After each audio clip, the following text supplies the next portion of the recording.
Le 12 juin prochain, le Nasdaq va trembler. Enfin, c'est vraiment l'expression qui convient. Ah bah oui, c'est le moins qu'on puisse dire. Ouais, parce qu'on a un véritable objet volant non identifié de la finance qui s'apprête à atterrir en plein milieu de la bourse américaine. Et les proportions, franchement, elles donnent le vertige, hein. Complètement. On parle d'une entreprise qui veut lever plus de 75 milliards de dollars. En une seule fois, hein. Ouais, sur une seule opération. C'est fou. Avec une valorisation qui pourrait frôler les 2000 milliards de dollars. Et ce titan, c'est SpaceX. C'est ça. Et juste pour remettre un peu ces chiffres dans leur contexte, 2000 milliards, Ouais, c'est dur à imaginer, quoi. c'est l'équivalent de plusieurs des plus grandes entreprises du CAC 40 combinées. C'est vraiment un événement d'une ampleur rarissime, hein. Genre, on n'a jamais vu ça récemment, si. La dernière fois qu'on a vu une levée de fonds s'approcher un peu de ce niveau, c'était Saudi Aramco en 2019. Ah oui, d'accord. Et encore, c'était soutenu par un État souverain pétrolier, quoi. Là, on parle d'une entreprise privée, axée sur la tech et l'espace. Ouais, c'est un truc de fou. Et l'engouement est déjà palpable partout. Tout le monde en parle, hein, des grandes banques d'affaires jusqu'aux petits forums en ligne. C'est sur toutes les lèvres. Et c'est justement là-dessus qu'on va concentrer notre décryptage d'aujourd'hui.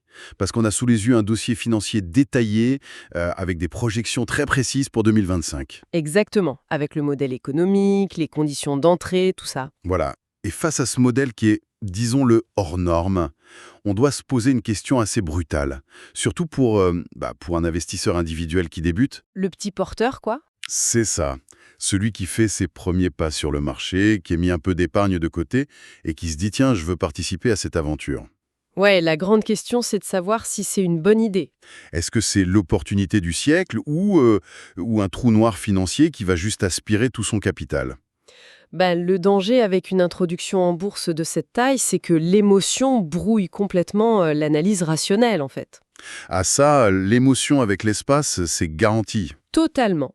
SpaceX est perçu comme le groupe le plus ambitieux, le plus disruptif au monde. Donc quand on te vend le rêve d'une humanité multiplanétaire... Les fusées, Mars, tout ça. Voilà, la rationalité financière, elle passe souvent par la fenêtre. Ouais, on oublie les chiffres. C'est ça, donc notre boulot aujourd'hui, c'est d'ignorer un peu la poésie interstellaire, on va dire, pour regarder froidement la mécanique de la machine. Bon, commençons par regarder l'étiquette de prix alors, parce que là, elle défie littéralement toutes les lois de la gravité boursière, hein. Oh que oui. On disait une valorisation entre 1700 et 2000 milliards de dollars. Pour justifier ça, normalement, on s'attendrait à, je sais pas, des montagnes de cash qui rentrent chaque trimestre, non? C'est ce que la logique voudrait, oui. Sauf que là, les projections pour 2025, elles prévoient un chiffre d'affaires total de 18,7 milliards de dollars. C'est ça, 18,7 milliards. Alors c'est énorme dans l'absolu, on est d'accord, mais par rapport à 2000 milliards de valorisation, le décalage est complètement délirant, non? C'est vertigineux. On est sur un multiplicateur qui frôle les 100 fois le chiffre d'affaires. 100 fois? Ouais. Pour donner un ordre d'idée à ceux qui débutent, dans les marchés traditionnels, on s'alarme déjà quand une entreprise se négocie à, disons, 10 ou 15 fois ses revenus. Ouais, 15 fois, c'est déjà cher payé. Donc, si on ramène ça à une échelle un peu plus humaine, c'est comme, disons, vouloir racheter la petite boulangerie de son quartier. Elle marche très bien, cette boulangerie, hein. Très bonne boulangerie, ouais. Mais au lieu de la payer au prix d'un commerce local normal, on la paye au prix de Nestlé ou Danone. C'est exactement l'idée, oui. Mais du coup, le seul moyen d'accepter de payer ce prix-là, c'est de faire le pari aveugle que cette boulangerie spécifique finira par avoir le monopole total de la nourriture sur Terre, non? C'est exactement le pari que fait le marché ici. C'est ce qu'on appelle payer une prime de disruption, en fait. Une prime de disruption, c'est-à-dire? C'est-à-dire que le marché, il est absolument pas en train de payer pour les 18,7 milliards de chiffre d'affaires de 2025. Ça, il s'en moque un peu. D'accord. Ce qui paie, c'est un monopole futur qui est perçu comme inévitable.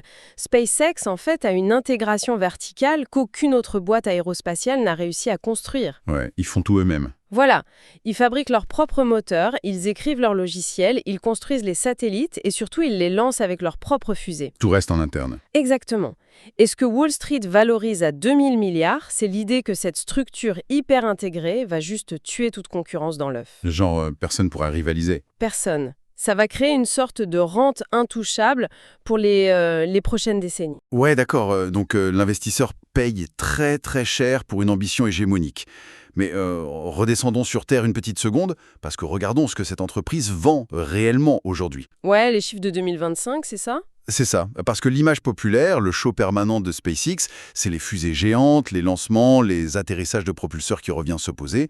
C'est magnifique à voir. C'est très visuel, oui. Ça marque les esprits. Mais quand on décortique ces fameux 18,7 milliards de revenus pour 2025, on a un vrai choc thermique. Ah, on s'attend pas à ça, c'est sûr. Pas du tout. Le secteur spatial, donc celui qui inclut les fusées Falcon, le futur Starship, etc., ça représente que 22% des revenus. Seulement 4,1 milliards, ouais. Ensuite, tu as l'intelligence artificielle, l'IA, qui pèse pour 17%, avec 3,2 milliards. Et le reste alors? 4 milliards de dollars, c'est la connectivité. Eh oui. Les lancements spatiaux, au final, c'est la vitrine. C'est la pub, quoi. Ouais, la connectivité, c'est vraiment l'arrière-boutique qui fait tourner tout le commerce. Mais c'est vertigineux de penser ça. Un débutant en bourse, il va acheter des actions SpaceX en se disant « Génial, je vais financer l'exploration de Mars », alors qu'en réalité... En réalité, il devient actionnaire d'un fournisseur d'accès Internet, ouais. C'est ça. Il achète un opérateur télécom, l'équivalent d'un fournisseur de fibre optique, mais dans l'espace. Mais c'est la réalité clinique du modèle Starlink, en fait. Et d'un point de vue purement boursier pour rassurer les marchés, c'est infiniment plus séduisant que l'exploration spatiale. Plus séduisant. Ah bon? Pourquoi? L'espace, c'est pourtant le futur, non? L'espace, c'est du hardware très lourd. Ce sont des cycles de développement hyper longs, des marges super imprévisibles et souvent des contrats ponctuels, genre avec la NASA. Ok, donc financièrement, c'est risqué. Très. Alors que Starlink, c'est vraiment l'Eldorado de Wall Street. Parce que c'est de l'abonnement. Exactement. Des revenus récurrents. T'as des abonnements mensuels payés par des millions d'utilisateurs partout dans le monde. Ouais, ça tombe tous les mois. C'est ça. L'infrastructure coûte une fortune au début, mais le coût d'exploitation marginal s'effondre avec le temps. Et la boucle est bouclée grâce à leur propre lancement, en fait, puisqu'ils ont fait chuter les coûts d'accès à l'orbite de plus de 85% avec la réutilisation de leurs fusées. Oui, c'est là que le modèle devient brillant. Donc, non seulement ils ont cassé les prix pour les autres, mais ils s'en servent surtout pour eux-mêmes. Ils inondent l'orbite basse avec des milliers de satellites Starlink à un prix qu'aucun concurrent peut égaler. Voilà l'intégration verticale en action. Les fusées, au bout du compte, ce sont juste des camions de livraison. Des livreurs de satellites. C'est ça.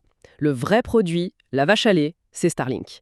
Chaque vol de Falcon, qui déploie des satellites, augmente la capacité du réseau, ce qui accueille plus d'abonnés, donc génère plus de cash pour construire de meilleures fusées. C'est un cercle vertueux incroyable. Et pourtant, c'est là que le bas blesse. Parce que si on s'arrête à cette belle histoire, on se dit « super, la machine imprime des billets, c'est gagné ». Eh ben non. Quand on regarde les chiffres globaux... C'est ça. Les projections pour 2025 révèlent un bilan global qui est complètement dans le rouge. Elle est super rentable. Elle dégage un bénéfice de 4,4 milliards. Même le spatial fait un petit bénéfice. Ouais, 0,7 milliards de bénéfices pour le spatial. Alors, d'où viennent ces pertes abyssales? Eh ben, de l'intelligence artificielle. Le fameux segment IA. C'est un gouffre. Ça affiche une perte de moins 6,3 milliards de dollars. Et attends, si on regarde les dépenses d'investissement, le fameux CAPEX que regardent les financiers, c'est encore plus choquant. Ah ouais, vas-y. Sur les 20,7 milliards d'investissements prévus en 2025, l'IA en englouti 12,7 milliards à elle toute seule. Plus de la moitié du budget investissement part dans l'IA. Ouais. On parle des modèles Grotte, BCI, du supercalculateur géant Colossus, mais là, je me mets vraiment à la place d'un débutant, quoi. Ouais, ça doit être perturbant. Mais grave, hein. J'achète une action pour participer à une aventure spatiale et télécom qui fonctionne super bien, qui fait des bénéfices, et je découvre que mon argent, mes bénéfices servent à éponger des milliards de pertes pour acheter des serveurs et des cartes graphiques. C'est exactement ce qui se passe. Mais pourquoi ils séparent pas l'IA de SpaceX, tout simplement, pour laisser la boîte spatiale être rentable et distribuer des dividendes? Parce que dans la vision stratégique globale à l'œuvre ici, séparer le réseau de calcul du réseau de transport et de communication, ça n'a aucun sens pour eux. Ah bon? Tout est lié. Tout est lié? En fait, ce qu'on observe là, c'est la mécanique classique du cash burn, de la combustion volontaire de liquidité. On brûle l'argent exprès. Oui, c'est utilisé comme une arme de destruction massive contre la concurrence. L'idée, c'est pas du tout d'optimiser le profit du trimestre prochain pour faire plaisir à un petit actionnaire qui vient d'arriver. Le petit porteur, il n'est pas la priorité. Pas du tout. L'idée, c'est de construire une infrastructure tellement lourde, tellement coûteuse et avancée que personne, jamais, ne pourra s'aligner. D'accord, c'est pour ça qu'ils viennent lever 75 milliards sur le marché. En fait, c'est pas juste pour sécuriser des fonds sagement, c'est pour balancer des montagnes d'argent dans la chaudière, quoi. Exactement. Ces 75 milliards, ils vont servir à payer le développement de Starship pour lancer des satellites encore plus lourds. Ils vont financer les fermes de serveurs IA pour traiter les données du monde entier en temps réel. Tout se nourrit mutuellement, en fait. Pour mettre tout ça en place. Ok, Je vois. Donc pour un investisseur novice, c'est vital de comprendre ça. Acheter cette entreprise, c'est accepter que le mot rentabilité soit totalement sacrifié sur l'autel de la suprématie technologique, à très long terme. Ce qui soulève d'ailleurs le problème majeur de cette introduction.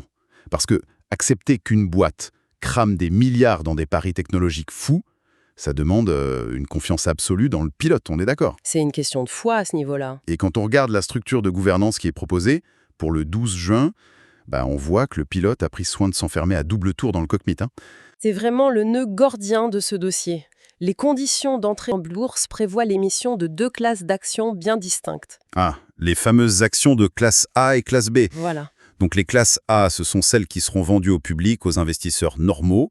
Et les classes B, elles concentrent les droits de vote et restent entre les mains du patron et de son cercle rapproché, c'est ça? Exactement. Et les documents projettent qu'il conserverait environ 85,1% des droits de vote. 85%. Donc pour utiliser une image simple, c'est comme organiser un road trip entre amis. On demande aux passagers de payer tout le carburant, toute l'assurance, l'usure de la voiture, Ouais. mais le chauffeur a verrouillé le volant.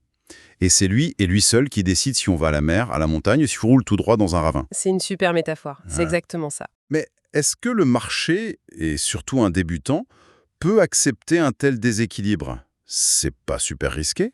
Les marchés tech l'ont déjà accepté par le passé pour d'autres grosses boîtes, mais rarement avec une telle concentration de pouvoir sur des montants aussi colossaux. Ouais, 2000 milliards, c'est inédit. Financièrement, c'est ce qu'on appelle un flottant limité. Ça veut dire que la quantité d'actions qui s'échangent vraiment sur le marché et qui donne un pouvoir de décision est minuscule par rapport à la taille totale du monstre. Donc on n'a aucun mot à dire. Aucun. Acheter du SpaceX avec une structure comme ça, c'est plus de l'investissement participatif classique. C'est de la foi absolue. Tu paries que le cerveau à la tête de cette machine aura raison contre tout le monde, tout le temps. Et s'il a tort? Aussi, un beau matin, il se lève avec une idée qui déplaît totalement au marché. S'il décide de couper le budget de Starlink pour tout mettre dans l'IA, par exemple. Les actionnaires n'ont aucun bouton d'arrêt d'urgence. Le conseil d'administration est complètement sous contrôle. On est coincé dans la voiture, quoi. Absolument aucun levier. Et tout ça s'ajoute à une autre couche de risque que beaucoup de débutants sous-estiment à cause du côté prestigieux de l'espace. Quel risque? La politique et la géopolitique. Ah oui, c'est vrai qu'on lance pas des milliers de satellites de télécom ou des fusées géantes sans froisser quelques gouvernements en passage. Surtout quand l'entreprise devient, par exemple, le fournisseur d'Internet dans des zones de conflit actifs. Ouais, on a vu ça récemment. Ou quand elle devient le transporteur quasi exclusif des agences gouvernementales. SpaceX, elle n'évolue pas dans un marché libre où il suffit d'avoir le meilleur produit pour gagner, tu vois? C'est très régulé. Très. Elle dépend des contrats de la NASA, des contrats du Pentagone et surtout des autorisations de vol d'agences fédérales comme la FAA aux États-Unis. C'est vrai, une simple décision administrative, un bout de papier, ça peut clouer le Starship au sol pendant des mois. Et ça coûte des millions chaque jour. Ou même, je sais pas, un changement de doctrine dans un pays étranger qui décide soudain d'interdire à Starlink d'opérer sur son territoire. Ça coupe des revenus instantanément. Tout à fait. Et comme le pouvoir est concentré à 85% sur une seule personne, la diplomatie personnelle de ce dirigeant, ça devient un facteur de risque systémique majeur. Un simple tweet malheureux peut tout faire dérailler. Un tweet, une prise de position très polémique, ça peut littéralement menacer des milliards de dollars de contrats publics. Donc pour un portefeuille de débutants qui cherche d'habitude un peu de stabilité, on n'y est pas du tout. Ah non, là on est sur une corde raide tendue au-dessus d'un volcan en éruption. Bon, alors, résumons un peu le portrait pour l'investisseur qui nous écoute et qui state. On a une valorisation faramineuse, complètement déconnectée des revenus actuels. Ouais, On a des pertes opérationnelles massives pour financer en gros une infrastructure d'IA, un contrôle actionnarial totalement verrouillé par une seule personne et un modèle économique sous la perfusion constante des humeurs géopolitiques mondiales. c'est un bon résumé. Et ça fait beaucoup de drapeaux rouges, hein. Mais carrément, il y a de quoi être totalement découragé et se dire l'économie spatiale, c'est juste pour les parieurs de l'extrême. C'est dommage. C'est souvent l'impression que ça donne. Est-ce qu'il n'y a pas une manière plus, je sais pas, plus rationnelle, plus froide, de s'exposer à cette révolution spatiale sans jouer à la roulette russe avec ses économies? Si, heureusement. Si on veut éviter cette concentration extrême de risques, la mécanique classique des marchés offre des outils bien plus adaptés pour les débutants. Ah, ça c'est intéressant. Lesquels? Plutôt que d'acheter l'action individuelle d'une entreprise au fonctionnement, disons, autocratique, on peut passer par un fonds indiciel, un ETF. D'accord. Donc investir dans l'industrie spatiale dans son ensemble, pas juste mettre toutes ses billes dans SpaceX. Exactement. Le rapport met d'ailleurs en avant une alternative super concrète, le VanEck Space Innovators ETF. Ah oui, avec le code ICNIEE 00YU9K6K2, c'est ça. C'est ça. Et ce fonds, en fait, il réunit un panier de dizaines d'entreprises de tout le secteur spatial. Du genre? Tu y trouves Planet Labs pour l'imagerie terrestre, Rocket Lab pour les petits lancements, ou même des opérateurs satellites historiques, tu vois, comme Viasat, SES ou Eutelsat. Et donc l'intérêt de ce fameux véhicule financier pour un novice, c'est quoi? C'est qu'il désamorce le risque spécifique. Ok. L'économie de l'espace, la tendance de fond, elle va pas s'arrêter net si jamais SpaceX fait une grosse erreur stratégique. Ou si une de leurs fusées est interdite de vol pendant 6 mois. Oui, le secteur continuera de croître. Voilà, en achetant un panier d'entreprises, tu achètes la tendance macroéconomique, pas juste le destin d'un seul PDG. Si je reprends un peu mon esprit de parieur, pour filer la métaphore, au lieu de miser toutes mes maigres économies sur le cheval le plus cher, le plus rapide, mais aussi le plus lunatique de la course, Ouais, j'achète carrément des actions de l'hippodrome entier. c'est une excellente façon de le voir. Peu importe quel cheval gagnait la course au final, tant que les gens viennent parier que les courses ont lieu, moi je capte de la valeur. C'est exactement ça. C'est le principe même de la dilution du risque. La règle d'or pour un débutant. Après, on gagne moins gros, j'imagine. Certes, oui, les gains potentiels seront moins explosifs que si l'action SpaceX fait x10 en 5 ans. C'est sûr. Mais en contrepartie, la probabilité de tout perdre sur un simple caprice réglementaire ou un échec technique de Starship, elle est drastiquement réduite. Le risque est lissé. Voilà. Dans cet ETF, certaines boîtes vont peut-être faire faillite, c'est le jeu de la tech, mais d'autres vont exploser. L'ETF lisse la performance globale. Et pour quelqu'un qui débute sur les marchés, c'est vraiment la seule porte d'entrée sérieuse dans un secteur aussi spéculatif. Bon, et pour rassembler toutes les pièces de ce gigantesque puzzle financier à l'approche du 12 juin, on peut dire que cette introduction en bourse, c'est pas juste le point de départ rassurant d'une petite boîte tech classique. Ah ça, non. C'est l'antithèse absolue du placement de bons pères de famille. C'est l'entrée sur le marché d'un véritable monstre tricéphale. Ça combine le plus grand réseau télécom du monde en orbite, des investissements colossaux dans l'IA et un monopole quasi total sur l'accès à l'espace. Rien que ça. Le tout vendu à un prix exorbitant, en assumant de cramer des milliards pour écraser la concurrence et sans donner la moindre voix au chapitre à ceux qui apportent l'argent. Il faut vraiment avoir le cœur bien accroché. Et les nerfs solides. Participer à ça en direct, ouais, c'est fascinant. Mais ça demande une discipline de fer pour pas se laisser aveugler par le show. Absolument. Faut comprendre que derrière les fusées se cache le vrai moteur, Starlink, qui lui-même finance le gouffre de l'IA. Si l'investisseur comprend pas ses vases communicants internes, il avance à l'aveuglette. C'est clair. Et tout ça nous amène finalement à une réflexion beaucoup plus vaste. Une réflexion qui dépasse presque le simple cadre de l'investissement individuel. C'est-à-dire, Quand on prend un peu de recul sur cette structure qui va bientôt valoir 2000 milliards de dollars, on réalise qu'elle maîtrise l'accès physique à l'espace. Elle contrôle la connectivité Internet d'une énorme partie du globe. Et elle développe une puissance de calcul IA capable de rivaliser avec celle des plus grands États-nations. c'est vrai que, mis bout à bout, ça donne le vertige. Du coup, la question qui se pose, et qui devrait d'ailleurs hanter Wall Street, est-ce que nos marchés financiers traditionnels ont seulement les outils pour évaluer et réguler une boîte privée qui opère désormais avec la puissance de frappe et l'infrastructure d'une vraie nation souveraine? C'est une excellente question.